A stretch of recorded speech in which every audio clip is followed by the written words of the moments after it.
Or is this thing on? All right. What's going on, everybody? Um, Welcome to this stream, video, whatever this is. Um, I'm gonna be completely honest. I completely forgot to do a whole lot of film reviews, so that's on me.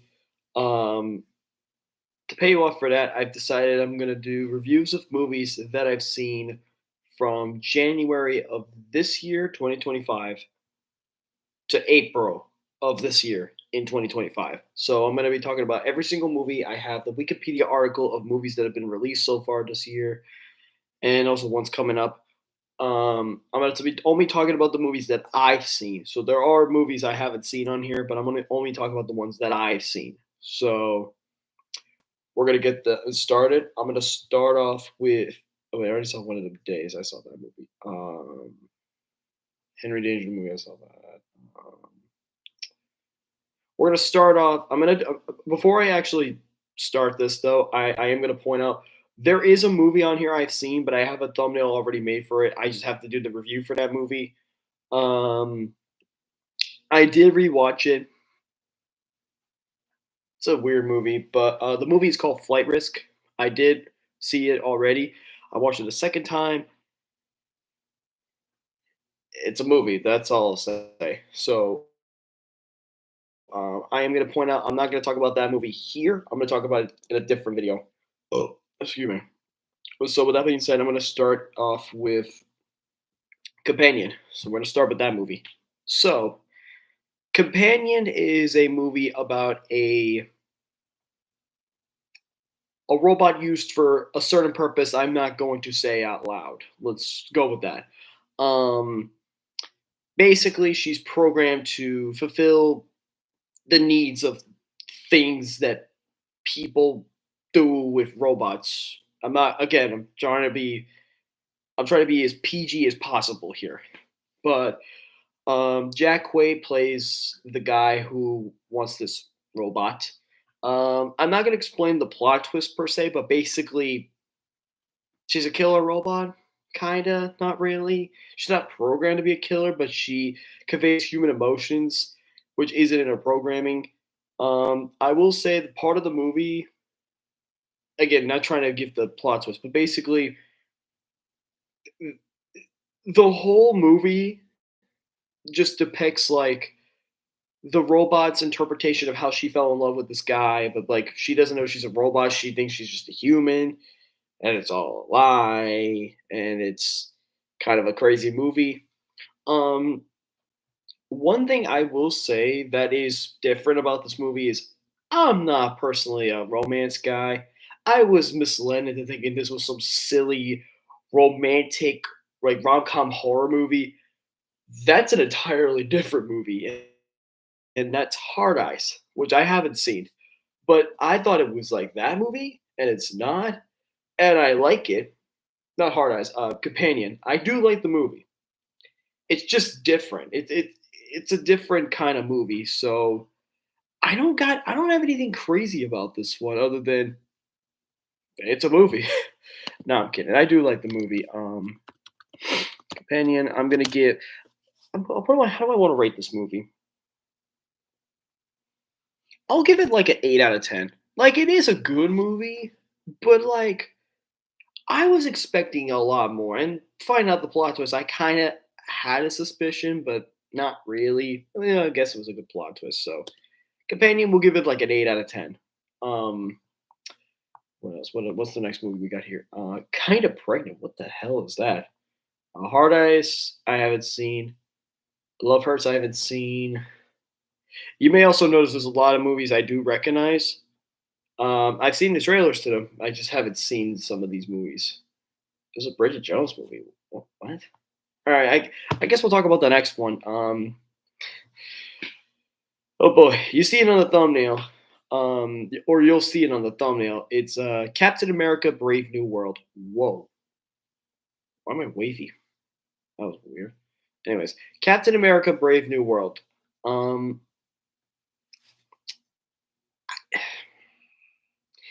I don't hate it. there's some people that are a little critical of it. I'm one of those people, but like, it's a good movie. I thought that Red Hulk was gonna be a villain going into like Secret Wars or Doomsday.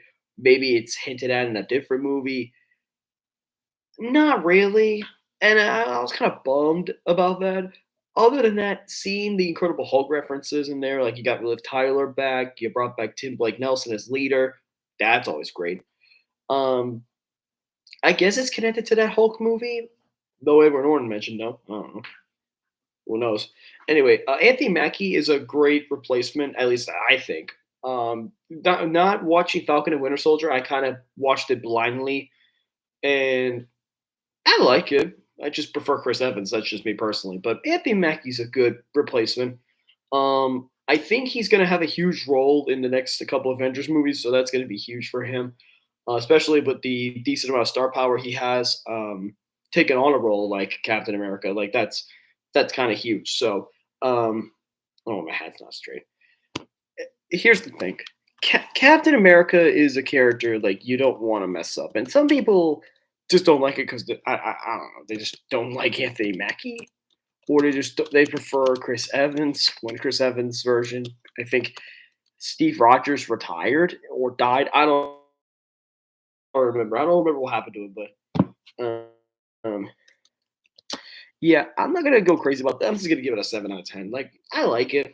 I'm just not as crazy about it as I was with all the other Captain America movies, and I'm kind of bummed that it's just average. That's what bums me out. And again, Red Hulk isn't a villain for most of the movie. He's only a villain around the end of it, which that made me unhappy. I was not happy about that at all. I thought the whole press conference scene in the movie, I thought it was going to be way earlier.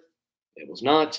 I like how they hinted that there was something about him, but you could have just did it like way early on, and the movie would be a lot better. And I personally think that might be why a lot of people don't like this movie. They thought that Red Hulk was going to be a villain for most of it.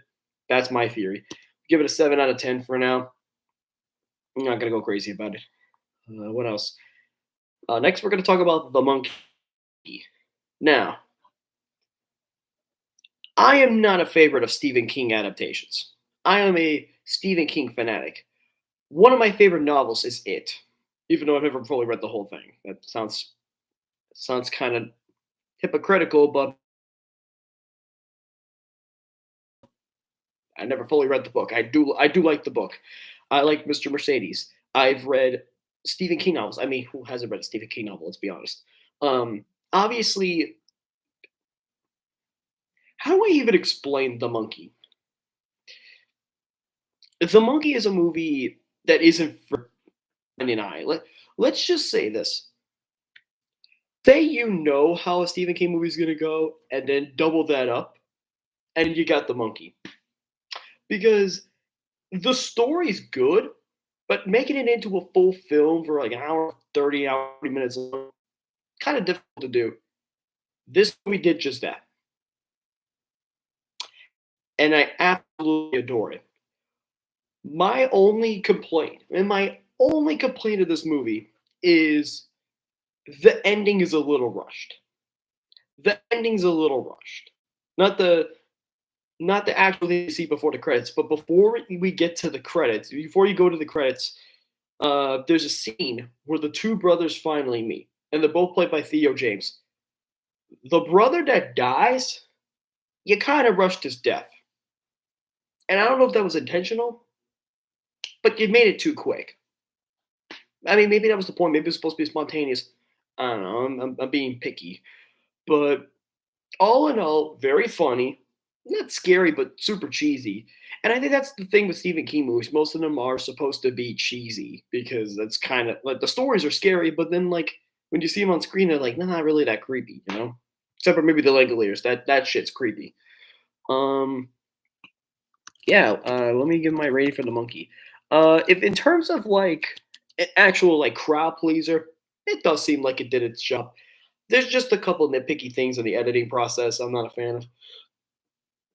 Excuse me. Other than that, I'll give it like an 8.5 out of 10. I do like the movie. It's my favorite so far. Talking about it, But there are better movies than this. There are better movies than this, so I'm gonna point that out now. Let's see, The Unbreakable Boy, I haven't seen that, but I don't plan on it. Sorry, I just don't. Last Breath, I haven't seen. Riff Raff, I heard about. My Dead Friend Zoe, okay. The Accidental Getaway Driver. What are these movie names? All right, we're gonna talk about. Let me type it out real quick. So, Mickey 17. Now, if you expect me to say this is a bad movie, you are sorely misleading. I mean, no, you are sorely mistaken. That's what I meant. This is a movie that it insists upon itself, as Peter Griffin once said on Family Guy. Um, Bong Joon Ho, the same guy who brought you Parasite, decided to bring you a movie where you can have multiple Robert Pattinsons on screen. Kind of cool. And as someone who started recently appreciating his acting choices, like he played Batman, he was in a Hayao Miyazaki movie, now he's doing this, like he's doing everything, and I'm impressed. One thing that's different is that it's a combination of three different genres: a dark comedy, a political satire, and a sci-fi horror. You get them all meshed together. It's all meshed together.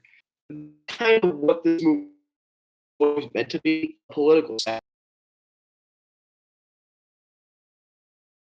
aspect, but the creature effects definitely stole the show. I think they're extremely underappreciated for this movie. I think the visuals are phenomenal. Um, I think Mark Ruffalo overdid his acting a little bit. Story works well for like the character he was playing. Obviously, he gave off Donald Trump vibes. Obvious for amongst many other world leaders he was probably impersonating, and it's an enjoyable movie if you just want like a sci-fi movie to pass your time. It's a good movie in terms of like blending dark comedy with like a really like niche genre like horror or sci-fi. Well, not niche, but broad. Let's go broad. And um you can really do a lot. It actually felt for a little bit to me like a parody of Alien, sort of. Not really, maybe not really. I don't know why I said that, but so far, phenomenal movie. I did see this maybe a month or so ago. It does feel weird that this got delayed from January to March. That's a little weird to me. I wish this came out in January, but whatever. I'm gonna go ahead and give this a 9 out of 10. I personally enjoy it, and I feel like Mark Ruffalo is probably gonna get some Oscar hype for his acting. But if I want to make a controversial hot take, I'd like to have Robert Pattinson win both Best Actor and Best Supporting Actor at the Oscars just for this movie alone. If it doesn't get a campaign, I'll be sad. But that's just me personally. It really overdid its budget, and it may have been a box office disappointment, quote unquote. But they used the money with what they could do. You know, they did what they needed to do. Um, what else we got here?